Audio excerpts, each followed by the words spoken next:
자, 예전에 제가 교회를 탐방하면서 가장 먼저 보았던 것 중에 하나가 있는데, 그게 뭐냐면 각 교회가 지니고 있는 그 교회의 사상과 철학이었습니다. 갑자기 어려운 얘기가 나오죠. 쉽게 얘기해서 각 교회마다 추구하는 목회 철학이라는 것들이 존재합니다. 그래서 교회가 어떤 방향성을 가지고 나아가는지에 대해서 알면은, 아, 이 교회가 말씀 중심의 교회구나, 아, 이 교회가 선교 중심의 교회구나, 아, 이 교회가 전도를 정말 열심히 하는구나 라는 것들을 쉽게 볼 수가 있습니다. 자, 대표적으로 교회 안에는 그래서 표라는 게 존재하는데요, 우리 교회 표가 혹시 무엇인지 아십니까? 저기 보지 마시고요. 네, 다 아시네요. 네. 하나님을 기쁘시게 하는 예배자, 그렇죠? 삶의 힘듦 속에서도 우리 신앙의 방향성을 바르게 잡아주는 하나의 지표인 셈이죠. 동시에 우리 교회가 앞으로 나아갈 하나의 목표이기도 합니다. 그래서 이 표나 그다음에 이 목회 철학이나 사상 등은 사실 상당히 중요해요. 근데 우리 교회뿐만 아니라 이 대한민국에 있는 모든 교회가 이 하나님의 말씀을 근거로 해서 표어들을 세우고 또 추구하는 가치관들을 세워가면서 이 땅 가운데 하나님의 교회를 세워가고 있습니다. 그런데 제가 이런 교회들을 보면서 최근에 좀 하루하루가 좀 불안해지기 시작했어요. 왜냐하면 하룻밤만 자고 일어나면 이 언론을 통해서 거론되는 교회의 모습이 좀 좋지 못한 그런 모습들이 많이 공개가 되어졌기 때문이에요. 근데 최근에 유난히 더 많이 그러는 것 같습니다. 왜냐하면 제가 생각을 해보고 곰곰이 묵상을 해보니까 아무래도 그 역할을 독특히 하는 데에는 SNS의 발달이 아무래도 큰 역할을 하는 것 같아요. 따라서 그 영향력이 어마어마하죠. 이 소셜 네트워크가 가진 기능이 정말 어마무시한데, 대표적으로 제가 한 가지 예를 들겠습니다. 튀니지 민주화 사태 혹시 아시나요? 네, 다 아시죠? 네, 마음으로 동의하셨으리라고 믿습니다. 네, 튀니지 민주화 사태가 있었는데 시위하는 시민을 향해서 정부가 무력으로 진압을 한 거예요. 네, 그래서 이 튀니지 독재 정권이 막 시민들을 괴롭힌다라는 그런 사건들을 시민들이 이제 동영상으로 사진으로 촬영을 해서 그걸 SNS에 올린 겁니다. 그래서 어떻게 됐냐면 이 문제로 튀니지 독재 정권이 단번에 무너지게 되었어요. 왜냐? 세상 사람들로부터 지탄을 받았기 때문이죠. 이로 인해서 SNS에 숨겨진 순기능이 드러나게 된 거예요. 따라서 우리 교회들도 이와 같이 마찬가지로 감춰져 있던 문제들이 예전에 비해서 더 빨리 그리고 더 낱낱이 드러나게 되고 있는 것입니다. 그래서 예전에도 있었던 문제들이 이제는 수면 위로 대놓고 드러나는 거예요. 그러다 보니까 이 한국교회가 현재 다양한 문제들로 인해 공교회성을 잃어가고 있는 추세입니다. 그래서 공공 영역에서 교회로서 가치와 신뢰를 잃어가고 있는 중이죠. 삶이 예배가 되고 예배자로서의 삶을 사는 교회가 지탄받는 이유는 딱 한 가지입니다. 이율배반적인 우리의 신앙이 있는 것이죠. 제가 아이들 신방하면서 꼭 물어보는 질문 중에 하나가 이겁니다. 야, 예수님을 너의 삶의 주인으로 모시고 사니? 예수님을 정말 믿니? 그러면 대부분의 아이들은 정말 99.9%가 네, 저 예수님 믿어요 라고 대답을 합니다. 그런데 놀라운 것은 이번 겨울 성경 캠프 2박 3일을 진행하면서 제가 막 말씀을 열심히 전달하고 막 하고 있는데 마지막에 제가 질문 하나를 던졌어요. 정말 너네가 예수 그리스도를 진정으로 믿니? 라고 딱 물었는데 60명의 아이들이 동시에 아무도 대답을 하지 않았습니다. 놀라운 역사가 일어난 것이죠. 분명히 신방 때는 네라고 대답한 10명의 친구들도 있었을 텐데 60명의 친구들이 일제히 대답을 안 하는 거였어요. 왜 그럴까요? 그들이 믿는 예수가 상식적으로 생각하는 그냥 4대 성인 정도에 머물고 있기 때문이에요. 어떨 때는 믿어지고 어떨 때는 믿어지지 않는 머리로만 아는 상식의 예수로 머물고 있기 때문입니다. 머리로만 아는 예수가 돼 있는 거예요. 히브리서 4장 12절 말씀처럼 하나님의 말씀은 살아있고 활력이 있어 좌우의 날이선 어떤 것보다도 예리하여 혼과 영과 관절과 골수까지 찔러 쪼갠다고 말씀하고 있습니다. 그 말씀이 선포되는 이 교회에서 많은 친구들이 예수님을 인격적으로 경험하지 못하고 이런 믿지 못하는 상황 속에서 예수님을 알지 못하고 믿지 못하는 영혼들이 보면 당연히 교회는 세상의 소망이라고 말하기가 어려운 것이죠. 자, 우리는 이런 현실 속에서 오늘 말씀을 통해서 우리 연약함 가운데 있는 한국교회 또 우리 계명교회에 반드시 필요한 처방전이 무엇인지 오늘 말씀을 통해서 함께 나누기를 간절히 소망합니다. 자, 오늘 말씀 1절 말씀을 보니까 유대인의 명절로 시작이 되고 있습니다. 자, 유대인의 명절이라는 말을 잘 기억하십시오. 요한복음에서는 총 6월절이 3번이 기록이 되어 있습니다. 그런데 여기서 나오는 명절이 만약에 6월절이라고 한다면 총 4번으로 예수님의 공생의 사역이 대략 만 3년이 됨을 나타내 줍니다. 근데 역사적으로 전문가들이 보면 이걸 꼭 6월절이라고 여길 수는 없다고 보고 있어요. 저자가 딱히 6월절이냐 뭐 초막절이냐 명확하게 표기하지 않기 때문입니다. 그런데 중요한 사실은 이 명절 기간에, 우리가 6월절이라고 생각하는 이 기간에 예수님께서 예루살렘에 올라간다는 사실이에요. 자, 이걸 잘 기억하셔야 됩니다. 자, 근데 오늘 2절에 보면 베데스다 연못이 등장을 해요. 당시 예루살렘 도시의 북동쪽으로 양의 문이라 불리는 문이 하나 있었습니다. 근데 그 문 근처에 큰 연못이 2개가 있었어요. 그중 하나가 바로 오늘 문제의 발단이 되는 베데스다 연못이라는 곳입니다.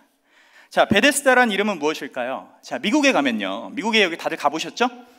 네, 미국에 가면 병원 이름이 많아요. 그런데 병원 이름 중에 많은 것 중 하나가 베데스다라는 병원이 많습니다.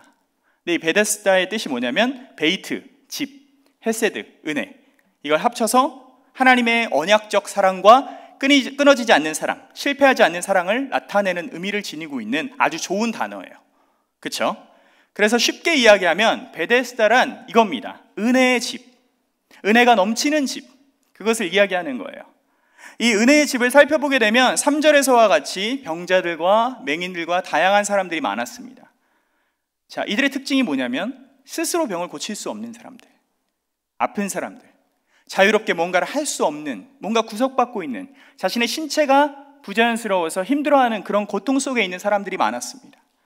그런데 오늘 놀라운 말씀이 5장 3절 하반절부터 4절에서와 같이 이렇게 기록을 하고 있어요.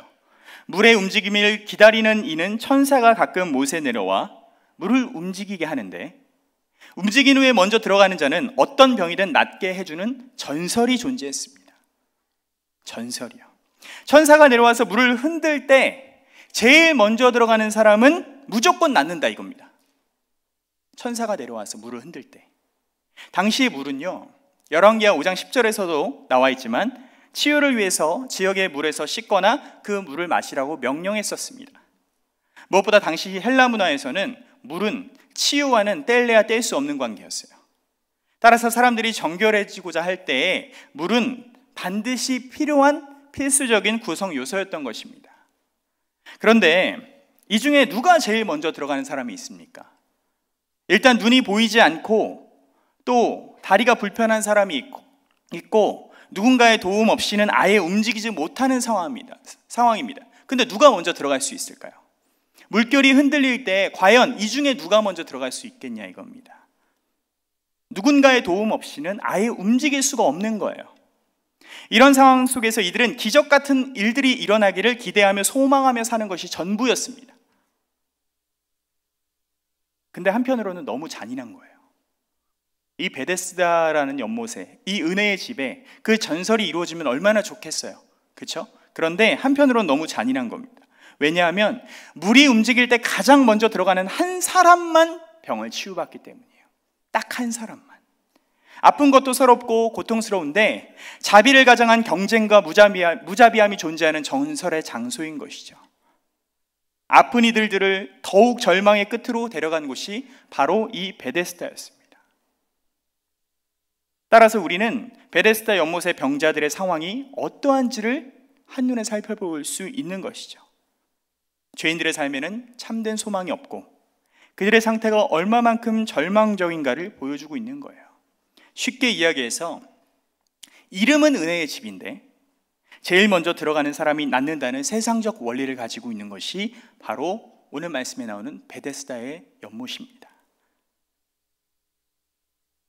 다시 말하자면 베데스다의 숨겨진 원리는 바로 율법의 원리가 담겨져 있었어요. 은혜의 원리가 아니라 율법으로 돌아가는, 즉 이 사람들이 치유받기 위해서는 전제 조건들이 있는데 그 필요 조건이 바로 율법의 원리인 것이에요. 베데스다가 가진 원래의 의미대로라면은 우리가 은혜의 집이어야 되는데 율법의 원리가 지배하는 베데스다가 되어버린 것입니다. 원래의 뜻과 원래의 의미와는 전혀 다른 모습을 나타내고 있는 것이죠. 이는 승자가 독식하는 것을 의미하는 것을 보여주고 있는 것입니다. 이러한 배경 가운데 오늘 말씀에 38년 된 중풍병자가 나옵니다. 그런데 이 38년의 의미가 상당히 중요해요. 왜냐하면 이 38년의 의미로 볼 수 있는 것 중 하나가 출애굽한 후에 가나안으로 가던 중 가데스 바네아에서 이스라엘이 하나님께 반역을 하는 장면이 나옵니다. 이후에 하나님께서 어떻게 반응을 하시죠? 38년 동안 이스라엘 백성이 광야에서 방황하고 출애굽 1세대가 가나안에 들어가지 못하고 죽을 것이라고 말씀하셨죠. 그게 38년입니다. 신명기 2장 14절 말씀처럼 38년을 방황했어요. 그런데 이와 유사한 말씀이 오늘 요한복음 5장 6절에 나오는 거예요. 요한복음 5장 6절에서 병이 벌써 오랜된 줄 아시고 여기서 예수님께서 네가 낫고자 하느냐 물어보고 계신 상황이에요. 어찌 보면 당연한 건데 왜 예수님께서는 이 환자를 향해, 이 환우를 향해서 왜 이런 질문을 던지고 계신 걸까요? 그런데 여기서 주님이 원하시는 것이 무엇인지를 우리가 잘 알아야 됩니다. 네가 정말 나에게 맡길 수 있느냐? 내가 너를 고쳐주기를 정말 원하느냐? 중풍병자 입장에선 이 사람이 무슨 엉뚱한 소리를 하나 싶을 거예요. 그런데 우리는 거기에 포커스를 맞추는 것이 아니라 중요한 건 예수님이 무엇을 물어보시느냐, 그 의미를 우리가 생각해야 된다는 것입니다. 나에게 맡길 수 있느냐? 이 질문은 언제나 우리에게 주님께서 믿음을 요구하는 질문이신 거예요. 다시 말해 간절한 소망을 다시 확인하시는 겁니다. 이에 7절을 통해 병자가 대답하는 모습을 볼 수 있습니다.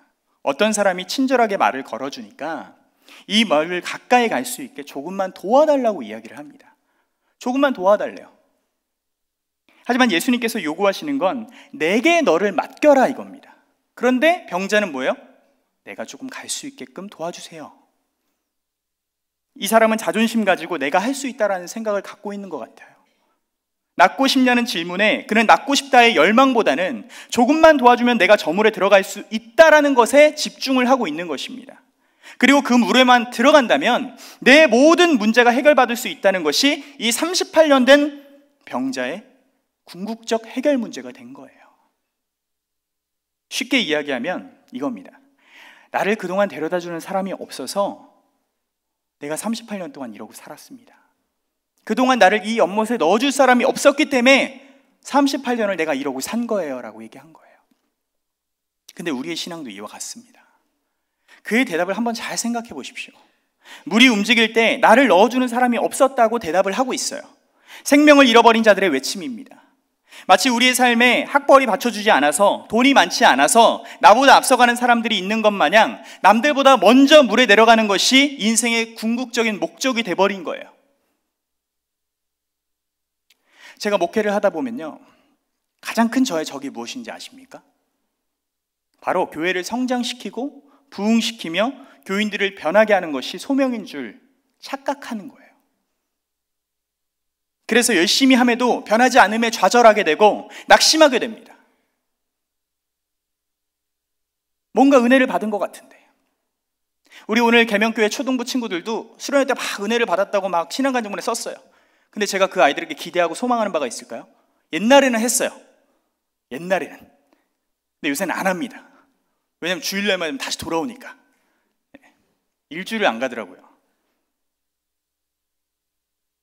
행복하고 싶다는 간절함이 부자가 되고 싶다는 열망으로 바뀌게 됩니다.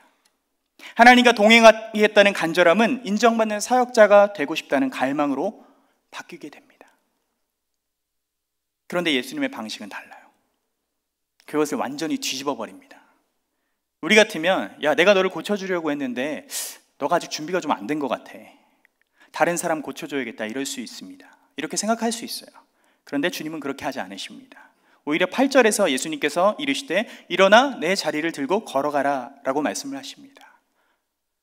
주님이 이제 마음 좀 열어볼래? 아니에요. 단도직입적으로 말씀하고 계신 거예요. 이거는 야, 너 물어보는 질문이 아니라 명령하시는 거예요. 우리 주님께서 어떤 스타일인지 잘 아시잖아요. 그렇죠? 마치 빛이 있으라 하셔서 창조하신 것처럼 말씀으로 지금 이 상황 가운데 그 38년 된 병자를 재창조하고 회복시키고 계신 거예요. 즉 이 사람의 구원을 이루기 위해서 예수님께서 명령하신 겁니다. 여기서 중요한 것은 38년 된 병자가 고쳐진 것은 그의 의지와 그의 간절함이 아니란 사실이에요. 그를 그 전설의 연못인 베데스다에 넣어주셔서 고치신 것도 아니었습니다. 그를 고쳐주신 것은 능력 자체이신 예수 그리스도 그 자체였다라는 거예요. 이 사실이 나타내는 바가 뭘까요? 우리가 궁극적으로 소망하는 바, 우리의 신앙의 참된 열매와 생명은 오직 예수 그리스도께 있다는 것을 보여주고 있는 것이죠. 모든 것이 다 예수님으로부터 주어진다는 사실을 보여주고 계신 거예요. 그 연못의 전설이 그럴듯해 보이고 천사가 나타난다 등 그런 화려해 보일지는 모르지만 그를 고쳐준 것은 그런 움직이는 연못 따위가 아니에요. 천사가 아닙니다. 오직 우리가 알고 있고 우리가 믿고 있는 예수 그리스도 한 분이셨다는 사실입니다. 그런데 언제부터인가 이 교회가, 우리 대한민국에 있는 교회가 이 베데스다 연못과도 같은 전설이 되어버린 것 같아요. 가난하고 약한 자들의 편이라고 말은 하지만 사실은 가난하고 연약한 자들이 자리 둘 곳이 없는 곳이 바로 교회가 되었습니다. 장애인이 많아지면, 가난한 사람들이 많아지면 교회가 우중충해지니까 다니기 싫다는 말도 들어본 적이 있었어요. 축복과 형통이라는 이유 하나만으로 강요되는 헌신과 헌금에 나가 떨어지는 성도들도 보았습니다. 청년이라는 이유 하나만으로 도구로 부림받는 소식도 그동안 사역들을 하며 들어보았어요. 이런 현실에 교회가 오늘 말씀의 베데스다 연못과 다른 게 무엇일까요?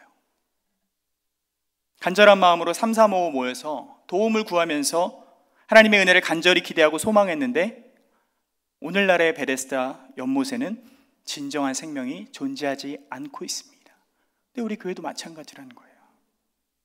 고침이 있음을 듣고 모여들었지만 오히려 상처만 깊어지고 그 어떤 문제도 해결해 줄 수 없습니다. 마찬가지예요.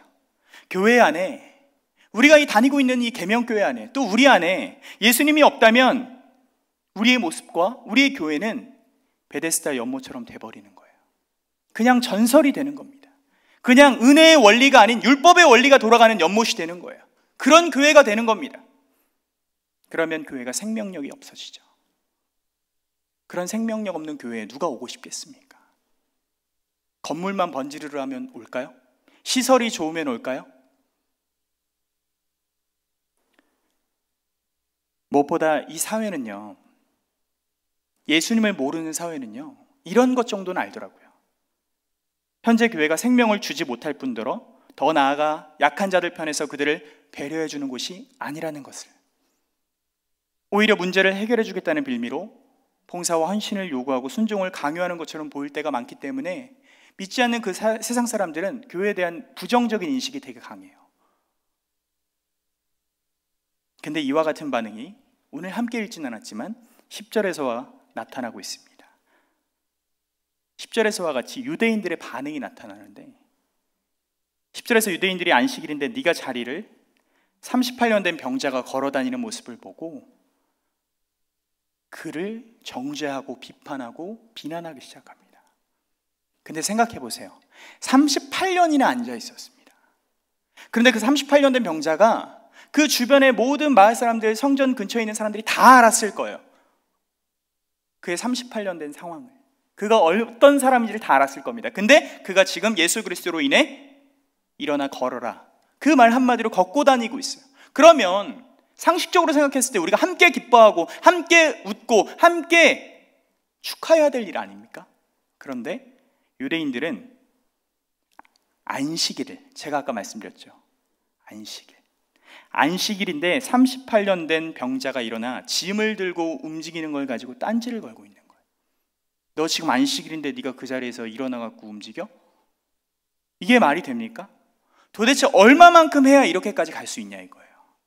생각해 보세요. 일어나서 걷는데 기쁨이 얼마나 넘치겠어요. 무려 38년을 걷지 못한 채 앉은뱅이 생활에 구걸하는 불쌍한 인생을 살았는데, 그런데 유대인들이 지금 뭐 하고 있습니까? 비판하고 딴지 걸고 있는 거예요. 너 잘못했다, 안식일을 범했다고, 안식일에 누가 일하래 하면서 비판하고 있는 거예요. 그러니까 38년 된 병자가 전혀 기뻐할 수 없는 겁니다. 유대인들의 관점에서 38년 된 병자를 바라볼 때 그의 아픔이자 약점이었던 연약함이 회복됨을 함께 기뻐하고 해도 모자랄 판에 안식일을 범했다고 그를 꼬집고 비판하며 정죄했던 그들의 모습이 오늘날 우리 한국교회 안에도 존재한다라는 것입니다. 예수님이 일하신 것과 병자가 자신의 짐을 들고 걸어간 것이 그냥 그게 일이 됐다는 거예요. 그게 안식일을 범했다라는 것입니다. 은혜 없는 율법 종교를 가진 이들의 사상이 어떠했냐면요, 오늘 10km쯤 걸어가면 안식일을 범하는 건가? 이런 생각들을 했어요. 그래서 결의하는 겁니다. 자기네들끼리 모여서 자, 안식일에는 1km만 걸으면 안식일을 범하는 거야 라고 자기네들끼리 약속을 하는 거예요. 900m까지는 괜찮아. 즉 양심에 걸리는 모든 것들을 율법으로 적용하여 하나하나 세세히 다 알려준 거예요. 그래서 그들이 지금 일어나서 걷는 것 자체가 안식일을 범하게 된 것이죠. 그런데 이런 방식으로 율법에 접근하다 보니까 율법이 사람을 살리고 행복을 주기 위한 것임에도 불구하고 율법이 우리를 죽이고 인간을 죽이는 계명이 되어버린 거예요. 계명이 은혜를 잃어버리고 믿음을 지식을 잃어버릴 때 이런 은혜가 없으니 율법이 우리의 삶을 지배하고 있는 것입니다. 그래서 믿음이 없으니까 하나님을 기쁘게 해드릴 수 없는 거예요. 지식이 없으니까 항목 하나하나를 지키는 방법밖에는 모르는 거예요. 죽은 정통이 되는 것이죠. 쉽게 이야기하면 율법의 본래의 정신을 잃어버리고 있는 것입니다. 하지만 하나님 말씀에서는 율법의 참된 정신을 이렇게 나타내고 있습니다. 마가복음 12장 30절 31절 제가 읽어드릴게요. 내 마음을 다하고 목숨을 다하고 뜻을 다하고 힘을 다하여 주 너의 하나님을 사랑하라 하신 것이요 둘째는 이것이니 내 이웃을 내 자신과 같이 사랑하라 하신 것이라. 이보다 더 큰 계명이 없느니라. 아멘. 그런데 이들은 율법 때문에 오히려 이웃을 사랑하지 못하고 있는 겁니다. 율법 때문에 사랑을 못하는 거예요. 로마서 13장 10절에 율법을 뭐라 표현합니까? 사랑은 이웃에게 악을 행하지 아니하나니 그러므로 사랑은 율법의 완성이니라. 아멘. 율법이 우리를 죽이고 있는 거예요. 율법의 기능은 본래 그런 게 아닌데 우리도 마찬가지입니다. 우리에게 주어진 성경 말씀을 통해서 하나님의 권위를 발견하지 못하고 우리가 진정 예수 그리스도를 알지 못한다면 우리의 신앙도 마찬가지로 유대인들처럼 될 수밖에 없다라는 거예요. 우리도 그들과 같이 율법주의에 갇히게 될 것이고 또 교회는 더 삭막해질 수밖에 없다라는 겁니다. 베데스다 즉 은혜의 집이 은혜의 역할을 감당하지 못한 것처럼 38년 된 병자가 일어나 기쁨을 누리지 못했던 것처럼 율법이 지배하는 교회가 될 것이고 사랑이 없는 교회가 된다라는 것입니다. 그렇게 되면 교회를 다녀도 전혀 기쁨이 없는 거예요. 결국 하나님의 말씀을 통해서 우리가 예수님을 인격적으로 경험하고 예수님을 날마다 발견하지 못하면 예수님이 없는 교회가 될 수밖에 없다라는 것입니다. 제가 예전에 신대원 1학년 때였습니다. 한참 성경을 열심히 보던 때였어요. 지금은 안 본다는 얘기는 아닙니다. 근데 그때 정말 많이 봤던 것 같아요. 이래저래 신학도 배우고 성경도 많이 안다라는 생각에 어떤 목사님들의 설교가 잘 귀에 들어오지 않는 거예요. 설교하시는 목사님들의 설교를 들으면서 제가 막 함부로 평가하고 비판하고 심지어 설교 시간에 다른 성경 말씀을 읽을 때도 있었어요. 그래서 딱 설교 듣자마자 한 5분 정도 듣고 아니다 싶으면 성경 읽는 거예요. 설교를 좀 듣다가 시간이 아깝다라고 생각하는 그 즉시 다른 성경을 읽는 거예요. 그러면서 무슨 생각이 제 안에 가득했을까요? 내가 저 목사님보다 더 잘할 거야. 교만이 막 백두산 천지까지 다 있는 거예요. 그러던 중에 그때 여자친구이자 지금의 아내인, 안심하십시오. 지금의 아내가 저에게 목사님 설교하는데 왜 딴짓하냐고 성경 읽느냐는 거였어요. 막 저를 뭐라 하는 겁니다. 옆에서 궁시렁거리면서. 그래서 제가 이렇게 얘기했어요. 야, 저 목사님 설교가 별로야. 그냥 성경 읽을래 라고 속삭였어요. 그러자 제 아내가 이렇게 얘기했습니다.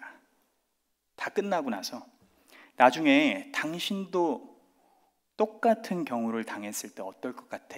라는 말을 하는 거였어요. 그 후 저는 곰곰이 생각을 해봤습니다. 한 목회자의 설교이기 전에 하나님께서 주신 참된 말씀인데 하나님께서 직접 우리에게 주시는 그 말씀인데 나의 지식과 나의 경험을 근거로 이 살아있는 하나님의 말씀을 경히 여기고 판단하려 했던 제 모습 속에서 제가 믿는다라고 고백한 예수 그리스도가 없는 거예요. 나의 생명이 되시고 나의 전부가 되신 예수 그리스도의 모습이라고는 온데간데 없고, 오히려 나의 학문적인 그 모든 뛰어난 지식으로 다른 목사님들을 비판하고 정죄하고 있던 나의 모습을 발견하게 된 것이죠. 그런데 빌립보서 2장 12절 말씀처럼, 그러므로 나의 사랑하는 자들아, 너희가 나 있을 때뿐 아니라 더욱 지금 나 없을 때에도 항상 복종하여 두렵고 떨림으로 너희 구원을 이루라. 아멘. 하나님 말씀을 통해 예수님을 경험한 저에게 평생 두렵고 떨리는 마음으로 구원의 서정을 이어가야 할 제 자신을 그 순간 제가 다시 한번 발견하게 된 거예요. 내 안에 예수가 없으면 내가 아무리 많은 지식이 있어도, 내가 아무리 많이 알아도 그것은 오히려 무기가 될 수 있겠구나 라는 생각이 들었던 거죠. 사랑하는 여러분, 우리 인생 가운데 예수 그리스도 없이는 베데스다 연못과도 같고, 또 오늘날의 말씀에 기록된 것처럼 바리새인과도 유대인과도 같게 될 것입니다. 한번 생각해 보십시오. 우리의 진정 소망이 무엇인지, 무엇을 바라보면서 우리가 신앙생활을 하고 있습니까? 우리는 이미 예수님을 믿음으로 구원의 삶을 살고 있는데, 우리의 삶이 어떤지를 한번 되돌아봤으면 좋겠어요. 과연 나는 내가 예수님을 믿음으로 내 삶이 생명력 없는 무미건조한 신앙생활을 하고 있는가? 아니면 내가 예수 그리스도를 통해, 그 참된 하나님의 말씀을 통해 내가 생명력 있는 신앙생활을 하고 있는 것인가? 말씀에 비추어 우리의 죄를 발견하지 못하고 그 죄로 인한 비참함을 벗어나지 못한다면 우리는 결국 근거 없는 허구와 같은, 이 천사가 내려와 물결 칠 때 물에 먼저 들어가는 자가 낫게 될 것이나라는 그런 허구나 믿음에 살아가게 된다는 것이죠. 그런 전설에 의존하게 되고 그런 허구에 의존하게 된다는 것입니다. 고작 그런 것들이 희망이 되는 신앙이 되어버린다는 거예요. 그러므로 예수님께서 하나님의 아들임을 증거하고 그 아들이 우리의 죄를 위해 십자가에 죽으신 그 놀라운 진리가, 그 죄사함의 감격이 하나님의 말씀으로부터 주어진다는 사실을 날마다 가슴속 깊이 매일매일 되새겨야 된다는 것입니다. 오늘 이 자리를 은혜를 받고 돌아가신다고 해서 내일도 그 은혜가 지속이 됩니까? 아니에요. 저 문을 나서고 돌아가는 그 순간부터 다시 전쟁입니다. 그래서 우리에게 날마다 은혜가 필요한 거예요. 날마다 그래서 우리에겐 예수 그리스도의 생명력이 필요한 겁니다. 예수님을 믿으면 부자가 되는 것이 결코 아니에요. 예수님을 믿으면 세상적으로 뭔가 다 엄청나게 잘 되는 거 아니에요. 그럼 저도 예수님 믿은 지 35년이나 되었는데 왜 부자가 안 될까요? 예수님을 믿으면 고난을 받지 않는다는 말은 결코 맞는 말이 아니에요. 여러분, 제가 한번 질문해 보겠습니다. 예수님 믿고 날마다 행복하십니까? 행복하세요? 네. 전 예수님 믿고 날마다 행복하지 않아요. 고난의 연속입니다. 근데 그 고난이 무엇을 바라보게 하는지 아십니까? 바로 생명력 있는 예수님을 더 바라보게 해요. 그게 우리의 신앙이 돼야 된다는 것입니다. 그래서 날마다 우리가 예수 그리스도를 온전히 의지하고, 그래서 우리가 날마다 예수 그리스도를 신뢰하는 것이 우리의 참된 신앙이 돼야 된다는 거예요. 그게 예수님께서 오늘 말씀을 통해서 가르쳐주고 있는 것입니다. 따라서 우리 삶의 최고의 가치, 궁극적인 가치는 오직 예수 그리스도라는 사실을 잊지 마십시오. 그분으로부터 주어지는 참된 생명을 얻는 것에 비할 수 있는 가치는 세상에 절대 없습니다. 우리가 아무리 힘들고 지치는 상황 속에서 우리 입술과 마음은 날마다 예수, 예수, 예수님 아니면 안 돼, 이것을 왜 외치고 있는 걸까요? 그걸 알기 때문이에요. 예수님 아니면 안 된다는 걸 알기 때문입니다. 우리가 가난해도 병들어도 심지어 죽음 앞에서도 감사할 수 있는 것은 오직 예수 그리스도만이 우리의 참된 생명이라는 사실을 우리가 믿고 알기 때문입니다. 예수님을 인격적으로 만나 그분을 주님으로 모시고 살 때에만 생명이 있고 참된 교회가 될 수 있는 거예요. 주 안에서 살아가는 성도 여러분, 우리가 당장에 무엇인가 그 문제를 해결받기 위한 받은 존재들을 위해서, 믿지 않는 그 영혼들을 위해서 우리는 오히려 복음을 소개하고 그 복음으로 살도록 도와줘야 돼요.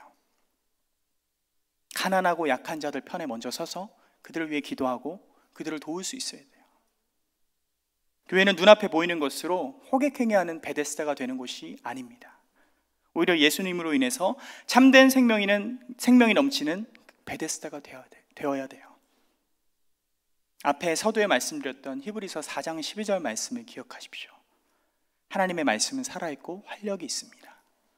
그 생명력 있는 말씀이 되시는 예수 그리스도만이 우리를 살아있는 예배자, 하나님이 기뻐하시는 예배자로서 만들어 가실 거라는 사실을 잊지 말고 오늘 내가 믿는 분이 주실 그 참된 생명력 가지고 하루하루 승리해 나가시는 우리 계명교회 성도님들이 되시기를 간절히 소망합니다.